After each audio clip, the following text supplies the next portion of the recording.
ಇನ್ನು ಲಿಂಗಾಯತ ವಿಚಾರಕ್ಕೆ ಸಂಬಂಧಪಟ್ಟಂತೆ ಲಿಂಗಾಯತ ನಾಯಕರ ಬಂಡಾಯ ಬಿಜೆಪಿಗೆ ಎಲ್ಲೋ ಒಂದು ಕಡೆಗೆ ಸಮಸ್ಯೆ ಆಗ್ತಾ ಇದೆಯಾ? ಯಾಕಂದ್ರೆ ಇದನ್ನ ಕೌಂಟರ್ ಮಾಡೋದಕ್ಕೆ ಈಗಾಗಲೇ ಬಿಜೆಪಿ ನಾಯಕರು ಸಿದ್ಧತೆಯನ್ನ ಮಾಡ್ಕೋತಾ ಇದ್ದಾರೆ.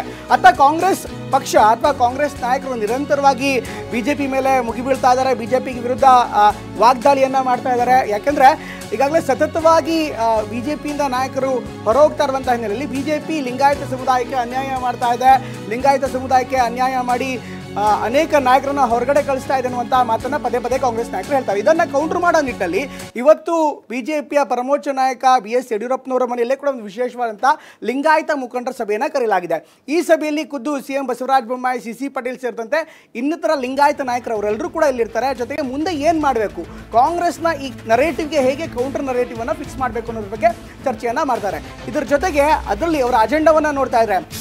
ಲಿಂಗಾಯತ ಸಮುದಾಯದ ಸಂಘಟನೆಗಳಿರ್ಬೋದು, ಅಸೋಸಿಯೇಷನ್ಸ್ಗಳಿರ್ಬೋದು, ಯುವ ವೇದಿಕೆಗಳಿರ್ಬೋದು, ಅವರನ್ನು ಅಪ್ರೋಚ್ ಮಾಡಬೇಕಾ, ಮಠಾಧಿಪತಿಗಳ ಮೂಲಕ ಸಮಾಜಕ್ಕೆ ಏನು ಹೇಳಬೇಕು, ಅದರ ಜೊತೆಗೆ ಈಗಾಗಲೇ ಜಗದೀಶ್ ಶೆಟ್ಟರ್ ಇರ್ಬೋದು, ಲಕ್ಷ್ಮಣ್ ಸವದಿ ಇರ್ಬೋದು, ಇವರೆಲ್ಲರಿಗೂ ಕೂಡ ಬಿಜೆಪಿ ಸ್ಥಾನಮಾನವನ್ನು ಕೊಟ್ಟಿದೆ. ಹೀಗಾಗಿ ಅವರಿಗೆ ಸ್ಥಾನಮಾನ ಕೊಟ್ಟಿದ್ರೂ ಕೂಡ ಈಗಾಗಲೇ ಪಕ್ಷಕ್ಕೆ ದ್ರೋಹ ಮಾಡಿದ್ದಾರೆ ಅನ್ನುವಂಥ ಮಾತನ್ನ ಸಮುದಾಯದ ಮುಂದೆ ಹೇಗಿಡಬೇಕು, ಇದರ ಬಗ್ಗೆ ಕೂಡ ಸಾಕಷ್ಟು ಚರ್ಚೆ ಆಗ್ತಾ ಇದೆ.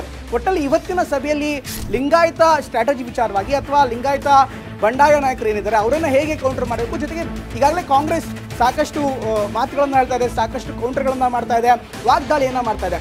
ಅದನ್ನು ಕೌಂಟರ್ ಮಾಡೋ ನಿಟ್ಟಿನಲ್ಲಿ ಪ್ರಮುಖ ಸಭೆ ನಡೆಯುತ್ತೆ.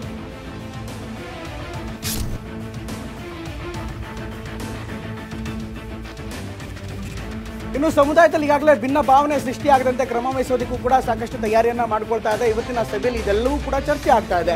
ಯಾಕಂದ್ರೆ ಲಿಂಗಾಯತ ಸಮುದಾಯಕ್ಕೆ ತಪ್ಪು ಸಂದೇಶ ರವಾನೆ ಆಗಬಾರ್ದು, ಮಠಾಧಿಪತಿಗಳ ಮೂಲಕ ಹೇಗೆ ಡ್ಯಾಮೇಜ್ ಕಂಟ್ರೋಲ್ ಮಾಡಬೇಕು, ಇದರ ಬಗ್ಗೆ ಕೂಡ ಚರ್ಚೆ ನಡೆಯುತ್ತೆ. ಯಾಕಂದ್ರೆ ಬಿಜೆಪಿಯ ಅನೇಕ ನಾಯಕರು ಈಗಾಗಲೇ ಮಠಾಧಿಪತಿಗಳ ನಡುವೆ ಉತ್ತಮ ಸಂಬಂಧವನ್ನು ಹೊಂದಿದ್ದಾರೆ.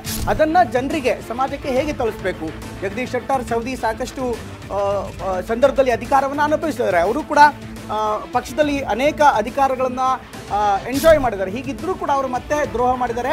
ಇಬ್ಬರಿಗೂ ಯಾವುದೇ ಅನ್ಯಾಯವಾಗಿಲ್ಲ ಅಂತ ಒಂದು ಸಂದೇಶವನ್ನು ರವಾನೆ ಮಾಡಬೇಕಾಗಿದೆ.